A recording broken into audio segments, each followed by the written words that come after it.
A cidade de Teófilo Otoni, em Minas Gerais, conseguiu em segunda instância derrubar a liminar que suspendia o decreto de reabertura das atividades econômicas.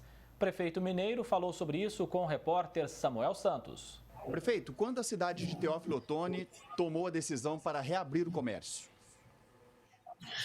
Olá, Samuel. A decisão tomada aqui por parte da Prefeitura Municipal de Teófilo Otoni, ela foi tomada uma semana antes do dia 22. Nós tínhamos o indicativo de abertura do comércio do dia 17, porém, entendemos com o Comitê de Gerenciamento da Crise que nós não tínhamos segurança para abrir no dia 17. Tomamos a decisão, portanto, legitimada pelo Comitê, de abertura no dia 22. Porém, uma forma diferente de abertura, considerando um horário de funcionamento de meio período por parte do comércio, dividido por categorias dos estabelecimentos comerciais da cidade. Todos os comércios puderam reabrir ou foram alguns tipos apenas? Nós tínhamos as atividades essenciais que já estavam em funcionamento, permitimos o funcionamento das atividades, em exceção aquelas que a resolução do decreto estadual de Minas Gerais limitavam. Por exemplo, funcionamento de shopping center, funcionamento de bares, casas de shows. Então, esses estabelecimentos não funcionaram. Só que aí o Ministério Público foi contra essa decisão do senhor. Quando nós tomamos a decisão de abertura do comércio, foi feito um debate muito amplo com o Comitê Técnico de Gerenciamento da Crise, que tem pneumologistas, epidemiologistas, diretores de hospitais. E, diante da decisão tomada, houve uma manifestação por parte do Ministério Público Federal. Aqui em Teófilo Otoni, eles ajuizaram uma ação com pedido de liminar para que o juiz da Vara Federal suspendesse o efeito do decreto que promoveu essa flexibilização do comércio. A Prefeitura recorreu e o juiz da Vara Federal entendeu que não tinha sentido dar liminar suspendendo o funcionamento parcial do comércio.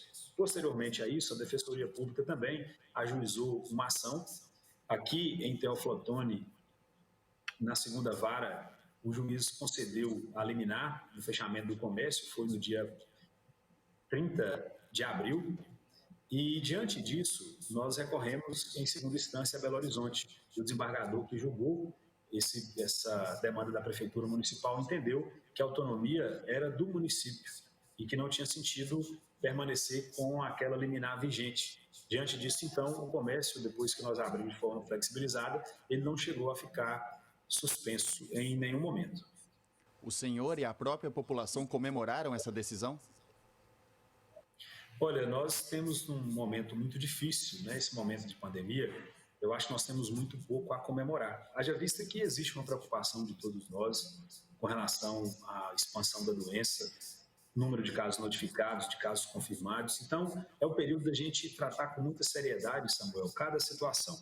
Para se ter uma ideia, o Comitê de Gerenciamento da Crise tomou essa decisão de reabertura, mas entendendo que os dados epidemiológicos do momento, eles permitiam que a gente flexibilizasse. Ou seja, nós garantimos que a rede tivesse leitos prontos para atender as pessoas, e nós garantimos isso. Era necessário testes de laboratório e testes rápidos, nós garantimos também isso. E era necessário também EPIs para todas as unidades de saúde. Conseguimos atender essa demanda. Então, diante disso, o ambiente ele era favorável. Porém, deixamos claro também que a prioridade nossa é a vida das pessoas. E se, porventura, os dados epidemiológicos avançarem para qualquer tipo de situação que coloque em risco a rede que nós montamos, o atendimento que nós montamos, outro tipo de encaminhamento de decisão pode ser tomado. Teófilo Otoni tem pouco mais de 100 mil habitantes, né? É uma cidade muito parecida com Sertãozinho aqui, trazendo para a macro-região de Ribeirão Preto. Como estão os números da doença aí, ocupação de leitos? Atualmente, nossa cidade ela tem 142 mil habitantes, pelos dados do IBGE. Acreditamos que hoje a nossa demanda ela é um pouco maior, por se tratar de uma cidade polo aqui no Vale do Mucuri. A gente recebe um volume muito grande de demandas de saúde, de educação, de mercado varejista dos vales de Mucuri e Jequitinhonha. Para você ter uma ideia, a saúde nossa, por ser sede de macro, nós atendemos em torno de 1 milhão de pessoas aqui, mais de 60 cidades. E hoje nós temos aqui os dados do boletim epidemiológico que apontam os 515 casos que foram notificados, dos quais 222 casos são síndromes gripais leves. Nós temos de monitoramento concluído 119 casos, nós temos um óbito em investigação no momento. Casos suspeitos que estão sendo investigados, nós temos 24. nós temos confirmados, no momento, 23 casos e já descartamos outros 126 casos. Esses são os dados atualizados aqui em nosso município. Aqui na macro-região, no estado de São Paulo inteiro, os prefeitos têm enfrentado uma resistência ainda maior, principalmente vinda do próprio governo do estado. Como é que o senhor enxerga essa dificuldade dos prefeitos, principalmente nessa flexibilização? Olha, eu tenho que me solidarizar, eu tenho feito isso com os prefeitos. Mesmo porque, no momento em que nós mais precisamos de direcionamento por parte dos governos, em especial do governo federal, passando depois para o governo do estado, essa orientação ela nos faltou. Se você relembrar aí, você lembra muito bem que nós tínhamos aí o Ministério da Saúde apontando para o isolamento, enquanto o presidente da República ele dava sinais e defendia essa abertura total do comércio. Além disso, nós tivemos também orientações por parte de outros órgãos que muitas vezes se tornavam contraditórias. E os prefeitos, Samuel, eles passaram um momento muito difícil.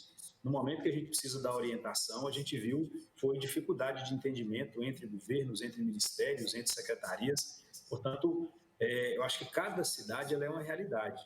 Aquilo que é aplicado em Teoflotone significa dizer que deve ser aplicado em outras cidades do Brasil. A orientação que eu deixo para os prefeitos é dialogar com equipes técnicas, os prefeitos, por mais qualificados que sejam, se não houver um diálogo com as equipes técnicas, dirigentes de hospitais, epidemiologistas, pneumologistas, quem conhece mais a doença, os prefeitos vão tomar decisões equivocadas. Então, as decisões devem ser pautadas na técnica, na orientação científica e abrir mão de toda e qualquer pressão. A gente sabe que a sociedade ela é dividida, tem interesses que são plurais e diversos, a gente respeita todos, mas esse momento é um momento que os prefeitos devem estar muito centrados e pensando aí no atendimento daquilo que a comunidade mais anseia, que é o cuidado com a sua saúde. Prefeito, muito obrigado pela sua participação. Eu agradeço e me coloco à disposição para aquilo que a gente puder ser luz aí para orientar outros municípios e dialogar com outras experiências também, Samuel.